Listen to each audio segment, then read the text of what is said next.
ओम नमो भगवते वासुदेवाय। मित्रों, आपके और आपके परिवार पर भगवान नारायण की कृपा सदैव बनी रहे। आज मैं आपको विजय एकादशी की व्रत कथा सुनाने जा रही हूँ। मन को शांत और कथा को धैर्य से सुने। कथा को पूरा सुनने से उसका पूर्ण फल मिलता है। चलिए शुरू करते हैं। स्कंद पुराण में इस एकादशी की महिमा का वर्णन किया गया है। महाराज युधिष्ठिर ने पूछा, हे वासुदेव, फाल्गुन मास के कृष्ण पक्ष में कौन सी एकादशी आती है? कृपया आप मुझे बताइए। भगवान श्री कृष्ण ने कहा, हे युधिष्ठिर, एक बार कमल पर विराजमान ब्रह्मा जी से नारद जी ने पूछा, हे सुरेष्ठ, फाल्गुन मास के कृष्ण पक्ष में विजया एकादशी आती है। उसका पालन करने से कौन सा पुण्य प्राप्त होता है? इसके बारे में आप मुझे बताइए। ब्रह्मदेव ने कहा, हे नारद, सुनो, मैं तुम्हें एक कथा सुनाता हूँ जो सब पापों का हरण करने वाली है।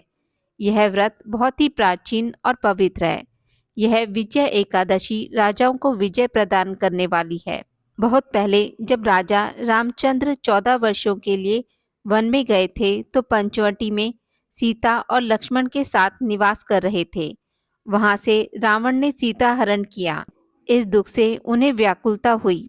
सीता जी की तलाश में वन वन भटकते हुए उन्हें जटायु मिला जो मरणासन था। उसके पश्चात उन्होंने वन में कबंध राक्षस का वध किया।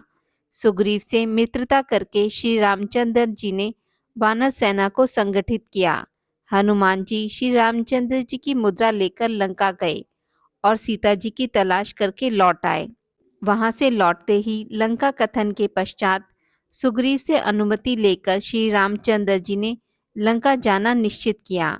सागर तीर आने पर वे लक्ष्मण से कहने लगे, हे सुमित्रा नंदन, इस अगाध सागर में अनेक भयानक जीव जंतु हैं। इसे सुगमता से कैसे पार करें? कोई उपाय सूझ नहीं रहा है। लक्ष्मण ने कहा, महाराज, आप ही आदिदेव और पुराण पुरुष पुरुषोत्तम हैं। आपसे कुछ भी छिपाना असंभव है। इस द्वीप में प्राचीन काल से बगदालभ्य मुनि रहते हैं। पास में ही उनका आश्रम है। हे रघुनंदन, उन्हीं से इस समस्या का समाधान पूछते हैं। लक्ष्मण के कथा अनुसार प्रभु रामचंद्र जी मुनिवर बगदालभ्य के पास मिलने उनके आश्रम गए और उन्हें सादर प्रणाम किया। तब मुनिवर ने पहचाना कि यही परम पुरुषोत्तम श्री राम हैं। अत्यंत आनंद पूर्वक उन्होंने पूछा, श्री राम, आपका आगमन किस हेतु हुआ? रामचंद्र जी ने कहा, हे मुनिवर, रावण का संहार करने में यहाँ आया हूँ। कृपया करके यह सागर पार करने का उपाय बताएं। बगदालभ्य ऋषि ने कहा, हे श्री राम, फाल्गुन मास के कृष्ण पक्ष की विजय एकादशी के पालन से विजय मिलती है। हे राजन, इस व्रत की विधि इस प्रकार है। दशमी के दिन सोने, चांदी, पीतल, तांबा अथवा मिट्टी के एक कलश की स्थापना करें। उसमें पानी भर के पत्ते डालें। उस पर भगवान नारायण के सुवर्ण में विग्रह की स्थापना करें।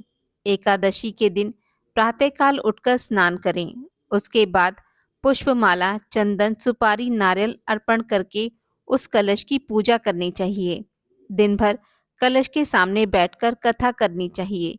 साथ ही जागरण भी करना चाहिए। घी का दीपक जलाने से व्रत की अखंड सिद्धि प्राप्त होती है। उसके पश्चात द्वादशी के दिन नदी या तालाब के किनारे उस कलश की विधिवत पूजा करके वह कलश ब्राह्मण को दान करना चाहिए। महाराज, कलश के साथ और भी बड़े बड़े दान करने चाहिए। हे श्री राम, आप इस व्रत का पालन कीजिए। इससे आपको विजय प्राप्त होगी। ब्रह्मा जी कहने लगे, हे नारद, मुनिवर के कहने अनुसार प्रभु श्री रामचंद्र जी ने विजय एकादशी का व्रत किया। उस व्रत के प्रभाव से श्री रामचंद्र जी विजयी हुए। हे पुत्र, इस व्रत के प्रभाव से मनुष्य को इस जीवन में विजय प्राप्त होती है और अक्षय परलोक प्राप्त होता है। भगवान श्री कृष्ण ने कहा, इस एकादशी का पालन करना चाहिए। इसका महात्म्य सुनने से वाजपेय यज्ञ का फल मिलता है। आज की इस वीडियो में बस इतना ही। मित्रों, अगर आपको मेरी वीडियोस पसंद आती हैं तो उसे लाइक और शेयर ज़रूर करें और पूजा पाठ से जुड़ी जानकारी के लिए मेरे चैनल को सब्सक्राइब करना ना भूलें। धन्यवाद।